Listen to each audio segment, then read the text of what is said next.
श्री कृष्ण चैतन्य नित्यानंद श्री अद्वैत गदाधर श्रीवासदि हरे कृष्ण कृष्ण कृष्ण हरे हरे हरे राम हरे राम नारायणं नमस्कृत्य नरं चैव नरोत्तमं देवीं सरस्वतीं व्यासं ततो जयमुदीरयेत्।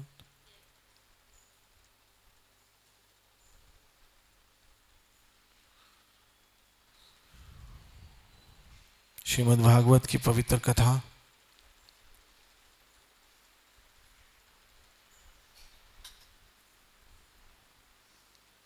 कल जहाँ हमने कथा को विराम दिया,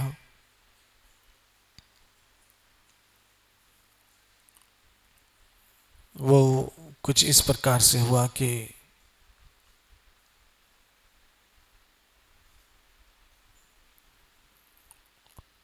ध्रुव महाराज अपने पिताजी की गोदी में बैठना चाह रहे थे, लेकिन उनकी सौतेली माँ ने ऐसा नहीं होने दिया और उनके पिताजी ने उनको अवॉइड किया। और ध्रुव महाराज जो बाल्य अवस्था में छोटे बालक हैं, वो अपनी माता सुनीति के पास आए और माता सुनीति ने उनको उपदेश दिया कि बेटा, लक्ष्मीपति भगवान श्री हरि के ही श्री चरणों का आश्रय ले लो, क्योंकि वही तुम्हारे दुखों को दूर कर सकते हैं।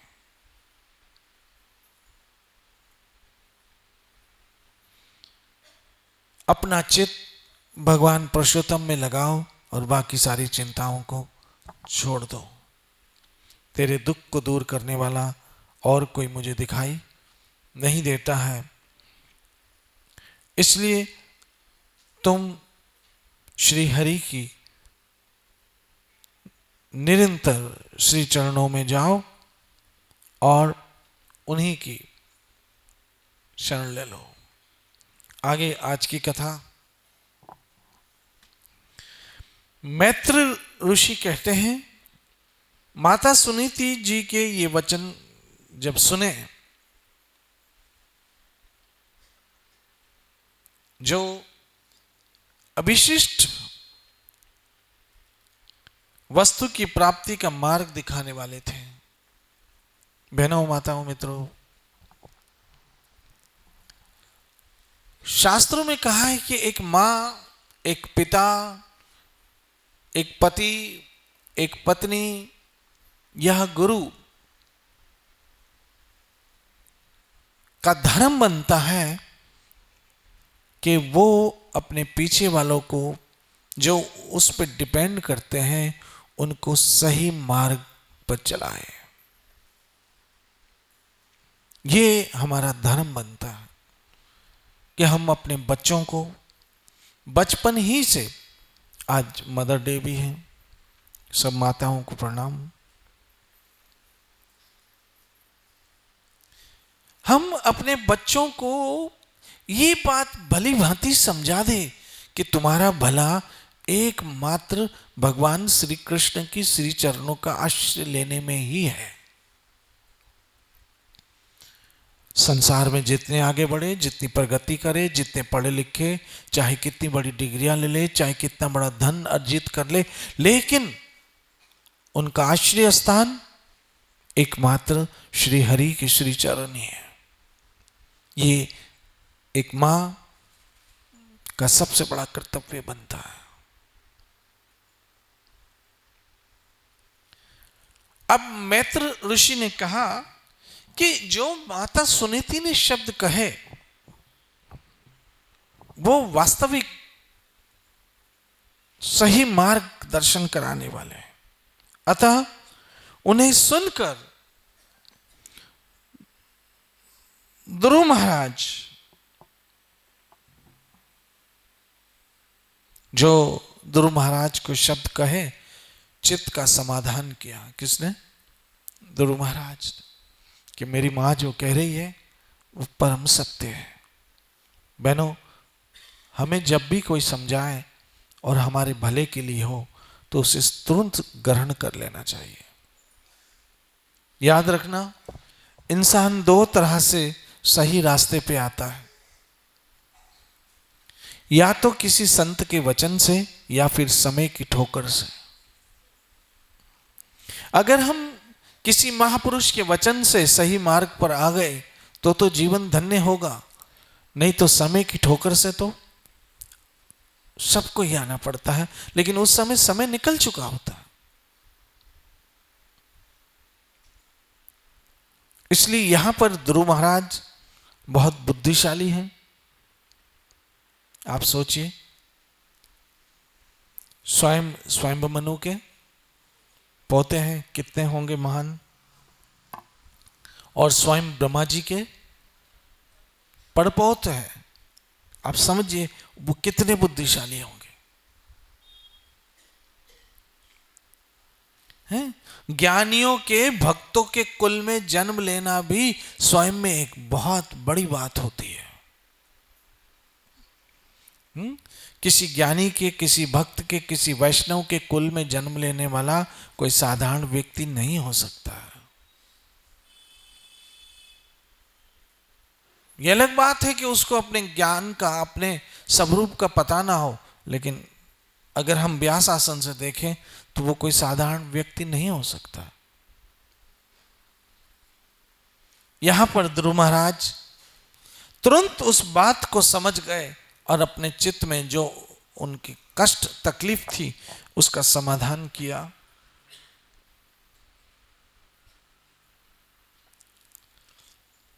भगवान की शरण लेने के लिए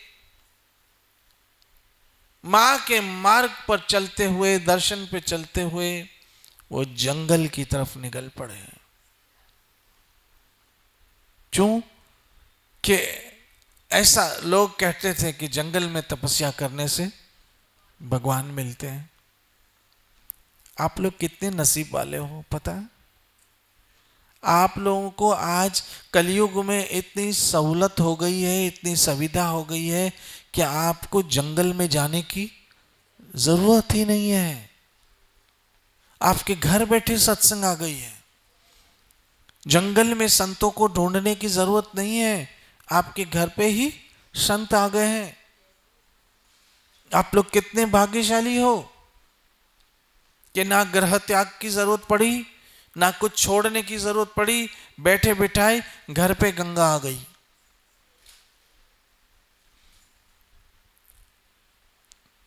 और याद रखना, जो चीज बगैर मेहनत की मिलती है ना, कभी कभी उसकी कदर कोई नहीं करता है।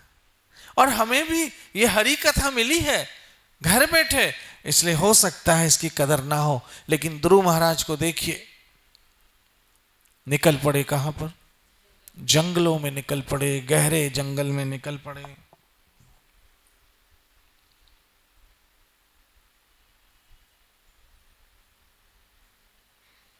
अब बहनों, एक अद्भुत घटना हुई माताओं, मित्रों। ध्रुव महाराज जब जंगल में निकल पड़े और गहरे जंगल में गहन वन में चलते चलते चलते ये बात नारद मुनि को पता चल पड़ी।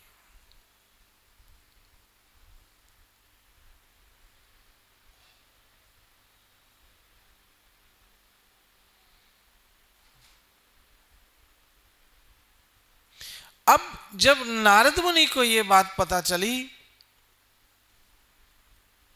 कि एक छोटा बालक ध्रुव जो भगवान प्राप्ति के हेतु भगवान से मिलने के लिए जंगल में जा रहा है, तब नारद मुनि को बड़ी दया आई।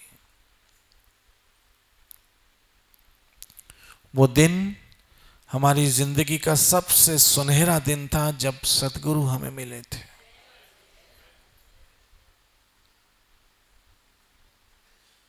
वो दिन हमारी जिंदगी का सबसे महान दिन था, जिस दिन हमें गुरु महाराज की प्राप्ति हुई।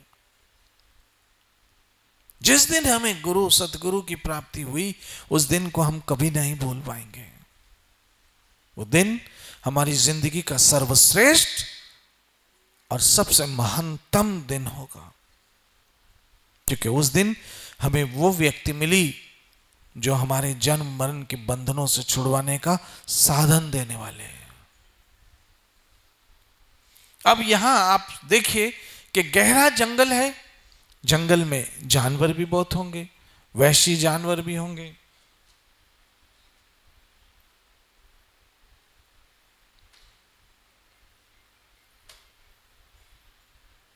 अब ध्रुव महाराज को जैसे ही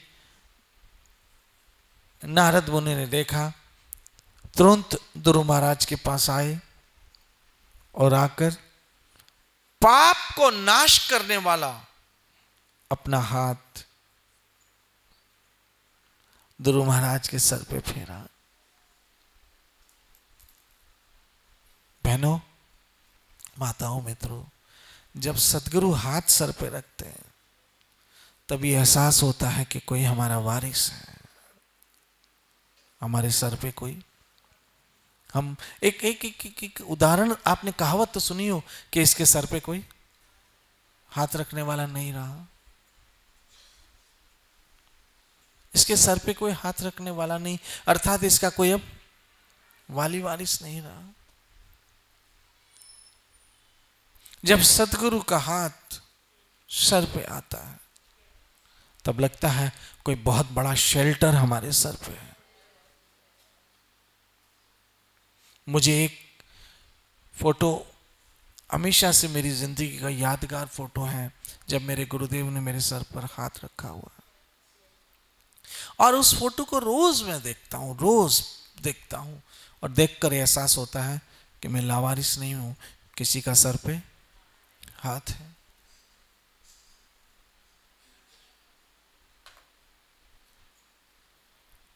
यहां पर भागवत में लिखा है, पाप नाशिक कर कमल, जो पाप को नाश करने वाला कर कमल ध्रुव महाराज के सर पे रखा।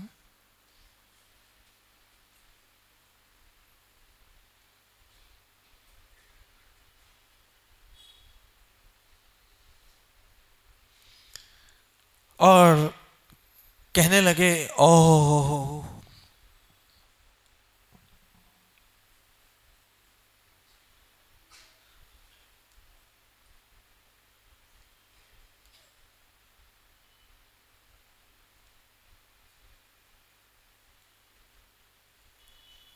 ये तो क्षत्रियो जैसा बालक है, जिससे दो शब्द भी अपनी सौतेली मां के सहन नहीं हो सके। ये क्षत्रिय बालक लगता है।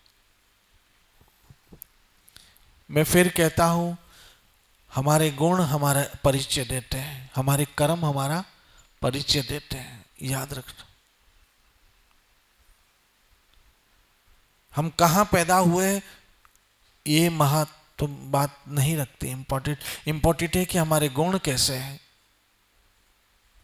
वो हमारा परिचय देते हैं। गुण कर्म विभाग, गुण और कर्म से हमारा परिचय होता है। और यहां पर नारद जी ने आगे जाके कहा, बेटा, क्योंकि नारद मुनि ने ध्रुव को रोक दिया, हाथ पे सर लगा के, रुक जाओ बेटा। क्योंकि नारद मुनि को पता था ये जैसे जैसे ध्रुव आगे बढ़ेगा और जंगल घना होता जाएगा, और जितना जंगल घना होता जाएगा उतने वहशी जानवर ज्यादा आएंगे। यही तो मैं समझाना चाहता हूं कि ये वो जंगल ध्रुव महाराज के लिए, हम सबों के लिए है। हम भी जैसे जैसे बढ़ते हैं ना, वैसे वैसे संसार का जंगल घना होता जा रहा है, और ऐसे ऐसे कभी कभी वैशी जानवर हमारे इर्द गिर्द आने लगते हैं।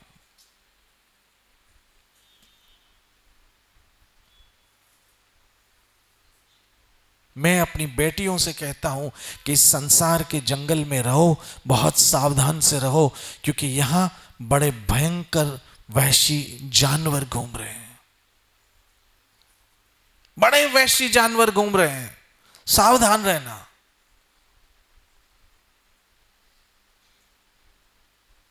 बहुत वहशी जानवर रह रहे हैं इस संसार के घने जंगल में। जैसे जैसे हम बड़े होते हैं ना, वैसे वैसे वो वहशी जानवर हमारे इर्द गिर्द ज्यादा आने लगते हैं। सावधान रहना।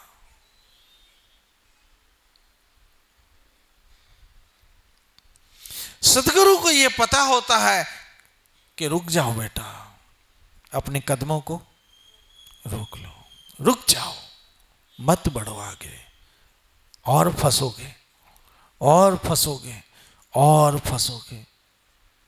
ध्रुव महाराज को रोक दिया नारद मुनि ने सर पे हाथ रख के। और एक बात याद रखना, जिन्होंने अपनी गुरु की आज्ञा मानकर संसार में अपने बढ़ते हुए कदमों को रोक दिया है ना, जिंदगी धन्य हो जाती है।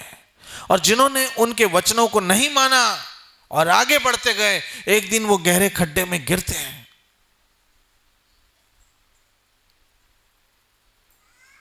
जब सतगुरु कहे रुक जाओ तो रुक जाना चाहिए, क्योंकि उनको पता है कि अब आगे कितने बड़े बड़े खड्डे हैं, कितना बड़ा दलदल है जिसमें ये जीव कहीं गिर ना जाए।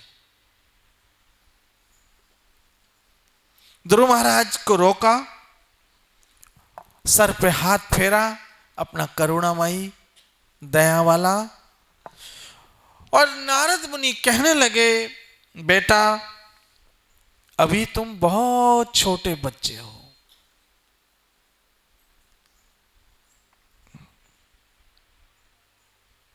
ये तुम्हारे खेल कूद और मस्ती करने के दिन हैं। हम नहीं समझते हैं कि इस उम्र में किस बात से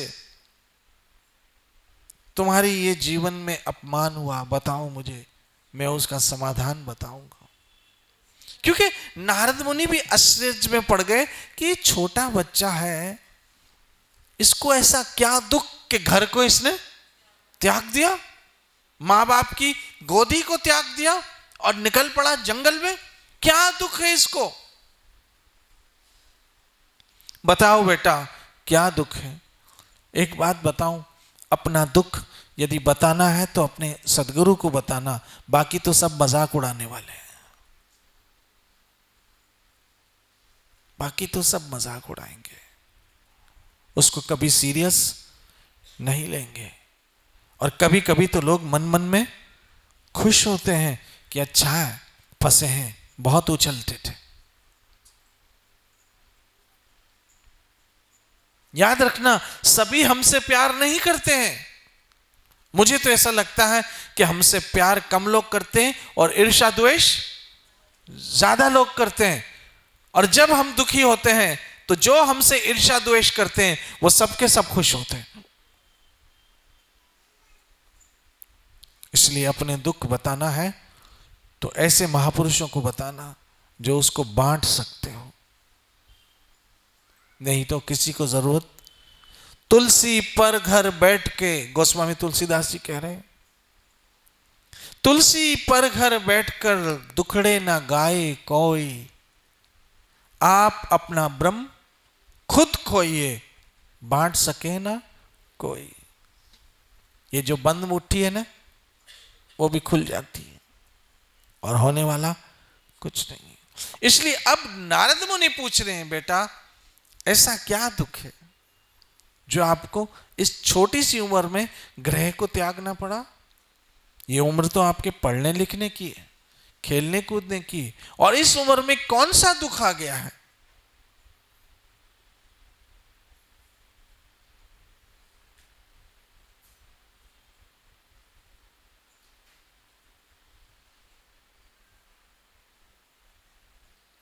अब यहां पर नारद मुनि तो अंतर्यामी है, समझ गए कि क्या बात है। कहने लगे नारद मुनि, अब समझने की बात है, गुरु के वचन बड़े समझने के होते हैं। यदि बेटा ध्रुव तुझे मान अपमान का विचार ही है तो बेटा असल में मनुष्य के असंतोष का कारण मोह के सिवा और कुछ नहीं है। नारद मुनि कह रहे यदि तुम्हें अपने मान अपमान का विचार है तो ये सब क्या है? मोह है। और यही हमें सताता है। आज मुझे उसने नहीं पूछा, आज उसने मुझे पानी का गिलास नहीं पिलाया, आज उसने मुझे ये नहीं किया, आज उसने मुझे वो कुछ नहीं किया, आज इसने मुझे पूछा नहीं, आज यही है क्योंकि हम जिससे उम्मीद रखते हैं उससे हमें क्या होता है? मोह होता है। जिसमें हमें मोह होता है उसी से हम क्या रखते हैं? उम्मीद रखते हैं। आज पत्नी ने कुछ बोला ही नहीं, आज पति ने हमें मुस्कुरा के देखा ही नहीं, आज तो सुबह से फोन ही नहीं किया है। ये सब बातें क्यों सताती है? कि हमें क्या है? मोह है। और यही हमारे असंतोष का कारण है। हम दुखी इसलिए होते हैं कि हमने लोगों से क्या रखी? एक्सपेक्टेशन रखी। आज भी तेरा आसरा, कल भी तेरी आस। हे प्यारे श्याम सुंदर,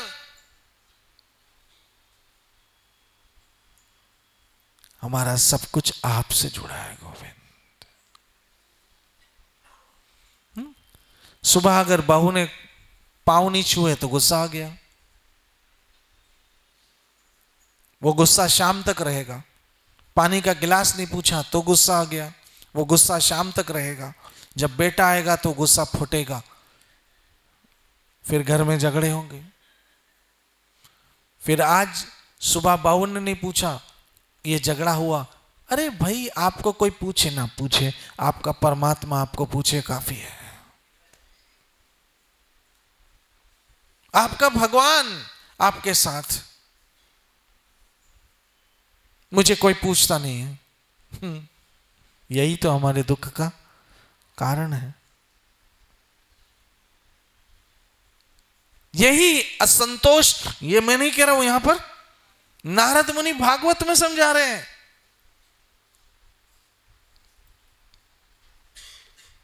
ये नारद मुनि भागवत में समझा रहे हैं। और ये बात बड़ी समझने की है कि हमारे असंतोष, हम सेटिस्फाइड नहीं है। क्यों नहीं है? कि बस मुझे कोई पूछता नहीं। यही तो हमारे असंतोष। ये भागवत देखिए, पूरा ज्ञान नारद मुनि ध्रुव महाराज को दे रहे हैं कि बेटा, यही मान अपमान जो हमारे किस कारण होता है? मोह के कारण होता है। यही हमारे असंतोष का कारण है।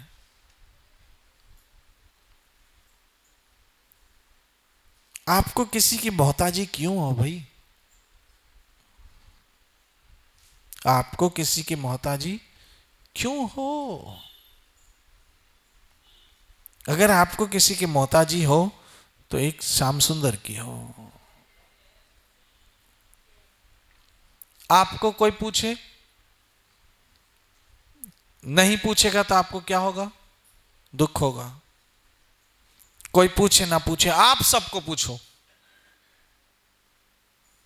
आप सबको पूछो कैसे हो।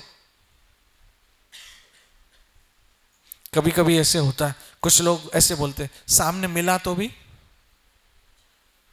राम राम भी नहीं करता है। ऐसे बोलते हैं ना लोग, सामने मिलते हैं तो अच्छा ठीक है, उसने तो नहीं किया, तुमने किया, बोले मुझे क्या जरूरत पड़ी है।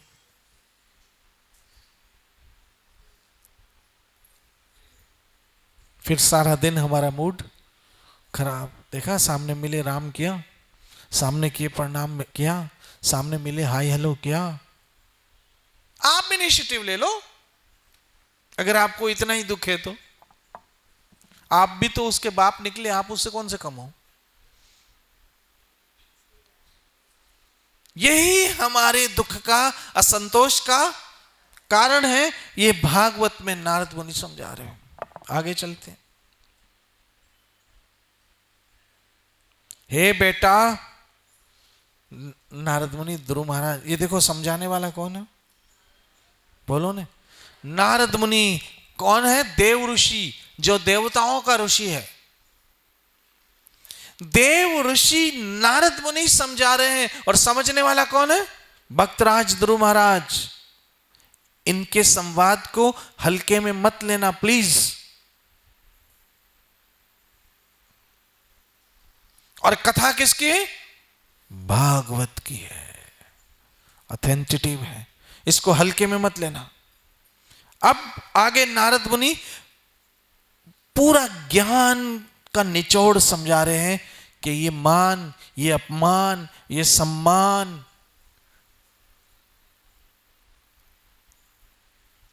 मुझे कोई पूछता नहीं है, मुझे कोई मान नहीं देता है, मेरे घर वाले मुझे पूछते नहीं हैं।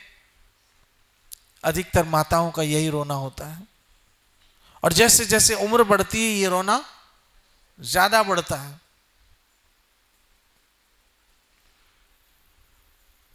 अगर ज्ञान है ना, समझो नारद मुनि समझा रहे हैं। हे ध्रुव, संसार में मनुष्य अपने कर्म अनुसार ही मान, अपमान या सुख दुख आदि को प्राप्त होता है। ये बात मैं हमेशा मैं आपको कहता हूं ना, आपको सताने वाला बोलता हूं ना, आपको सताने की किसी में हिम्मत नहीं है। अगर आपको सता रहे हैं तो आपके कर्म।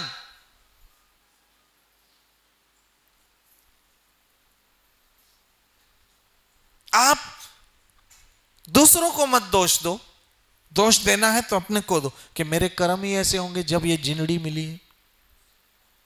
डन डन डन, ऐसे सोचो। जो मैं, ये तो भागवत कह रहा है, मैं नहीं कह रहा हूं। मेरे कर्म ही ऐसे हैं जो ये मिले हैं सब, और अच्छा है मैं यहां पर ही काट लूं ताकि फिर से आगे ना मिले। ये यहीं कट जाए, अच्छा है। मेरे गुरु महाराज ने एक दिन, मैंने अपने गुरुदेव से पूछा था कि ये किसी कर्म का फल है क्या, कोई बात हुई थी। मुझे मेरे गुरुदेव ने कहा, अगर तुम्हें लगता है कि किसी तुम्हारे कर्म का फल है तो भी धन्यवाद भगवान कहो और काट लो। एक बात बताऊं समझने की, ये जो भी आज हमारे जीवन में हो रहा है वह हमारे अपने किए हुए कर्मों का ही फल है। चाहे मान है तो भी, और चाहे अपमान है तो भी, चाहे सुख है तो भी, चाहे दुख है तो भी, चाहे हंसना है तो भी, चाहे रोना है तो भी। यहां पर नारद मुनि ध्रुव महाराज को समझा रहे हैं। मेरे समझाने से समझो या ना समझो, कम से कम नारद मुनि के समझाने से तो समझो। और अगर एक उदाहरण देता हूं मैं आपको, समझने का है। आप गए, मान लीजिए आप किसी हिल स्टेशन पर चले गए, मान लो ऊटी गए, हिल स्टेशन ऊटी में चले गए, और जाते ही सबसे पहले तो होटल वाले आपका क्या मांगते हैं? आईडी प्रूफ मांगते हैं। आपने आईडी प्रूफ जमा कराया, फिर रजिस्टर में आपका क्या लिखते हैं? नाम लिखते हैं, एड्रेस लिखते हैं, सब लिखते हैं ना, लिखते हैं ना। आईडी प्रूफ की कॉपी भी रखते हैं, जेरोक्स। वो सब किया, आपको कमरा अलाट किया, आप खाओ पियो रहो मौज करो, जो भी करना है करो। समझने की बात है ये उदाहरण। आपने खूब खाया पिया मौज किया और चुपके से आ गए, बिल किसी का भी नहीं दिया, बिल नहीं दिया और आ गए आप। अब याद रखना, यहां उल्लासनगर में आप पे किसी का 1 रुपया भी नहीं है, बिल्कुल क्लियर हो। वो होटल की मैनेजमेंट क्या करेगी? बोलो, है? पीछे आएगी? आएगी ना? कहां पर आएगी? जहां आप रहते हो।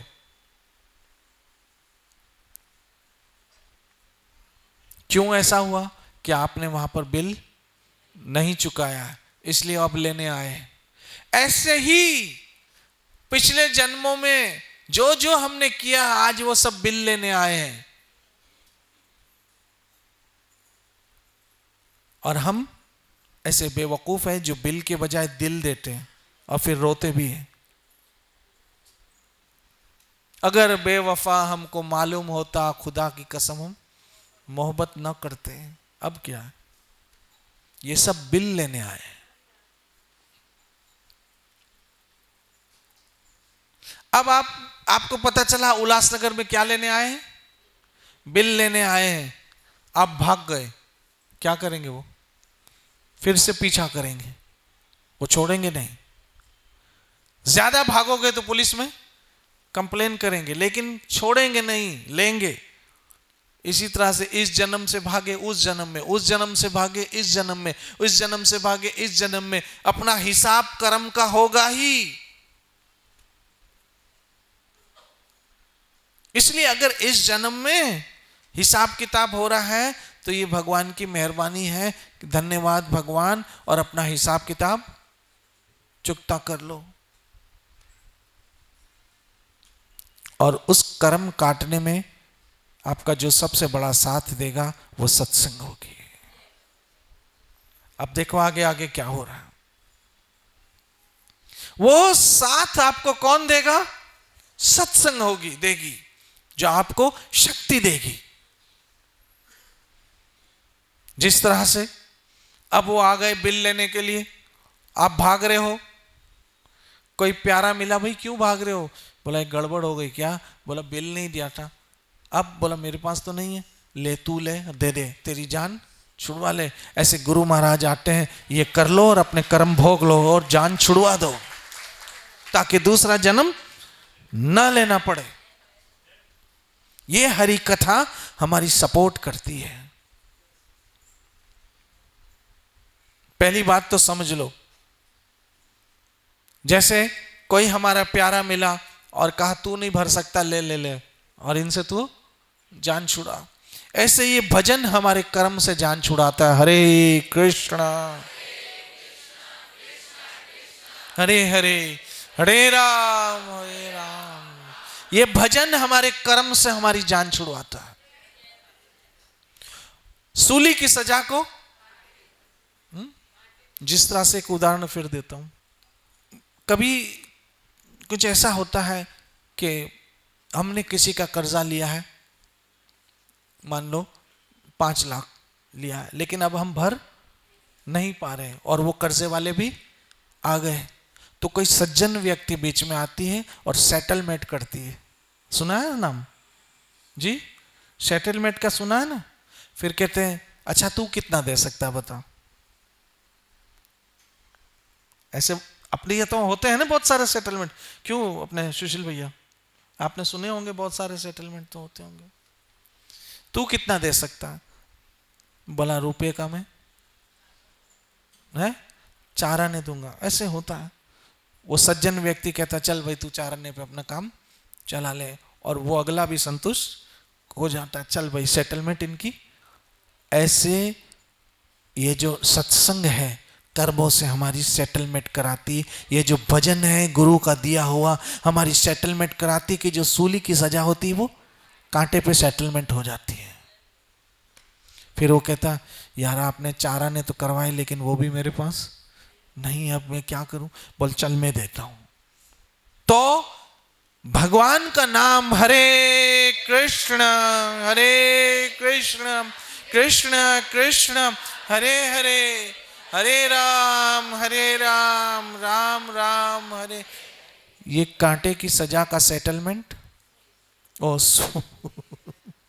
सूली की सजा का सेटलमेंट जी कांटे पे कराता है, और कांटे को भी सहने की शक्ति देता है। आपका नुकसान कभी होने वाला है ही नहीं। भगवान की भक्ति का समस्त लाभ ही लाभ है, कल्याण ही कल्याण है। अब नारद मुनि आगे जाके ध्रुव महाराज को क्या ज्ञान दे रहे हैं, ये हमें कल समझने का मौका मिलेगा। आज का समय की मर्यादा के अनुसार हम कथा को विराम देते हैं। कल ध्रुव महाराज और नारद मुनि का और संवाद है, लेकिन आज जो इस पूरे संवाद का सार है क्या है कि चाहे मान हो या अपमान हो, चाहे दुख हो या सुख हो, वह हमारे अपने किए हुए कर्मों का ही फल है। दूसरों को दोष मत देना। चलो आप कहोगे मैंने थोड़ी देखे हैं कि मैंने कैसे कर्म किए हैं, क्या बोलोगे? मैंने थोड़ी देखे मैंने कौन से कर्म किए जो ये भोग रहा हूं। आज अपने घर पे जाना और अपनी माँ को प्यार करना, सामने से क्या करेगी, वो भी प्यार करेगी। और झगड़ा करोगे तो आपको भी गाली पड़ेगी। ये एक ही अभी अभी अपना कर्म करके देख लो। नहीं तो यहां सत्संग में एक एक्सपेरिमेंट करें। आप किसी को एक पानी का गिलास पिलाओगे, क्या बोलेगे? Thank you. ये थैंक यू क्या था, बोलो ना, आपके कर्म का फल था। अभी अभी कर लो। किसी को हमने पानी का गिलास दिया, सामने से आया थैंक यू, ये थैंक यू बोला तो ये आपके कर्म का फल है। और अभी किसी को प्रसाद लेते समय धक्का दो, धिक्का पाए हणे दी अंधी थी आछा डिसण में न तो आचे, ये भी आपके अपने कर्म का फल है। यही एक्सपेरिमेंट करो। तो ये सब हमारे अपने कर्म का फल है। कर्म करे तो क्यों करे और कर कर क्यों पछताए, बीज बोए बाबुल के तो आम कहाँ से पाए। यही नारद मुनि ध्रुव महाराज को समझा रहे हैं। और भी आगे बहुत कुछ अद्भुत अद्भुत कल समझाने वाले हैं। इसलिए कल उम्मीद करता हूँ हम सब सत्संग में फिर से आएंगे। नित्य भजो हरे कृष्ण कृष्ण कृष्ण हे राम। श्री श्री राधा वृंदावन चंद्र बिहारी लाल हिताई गाई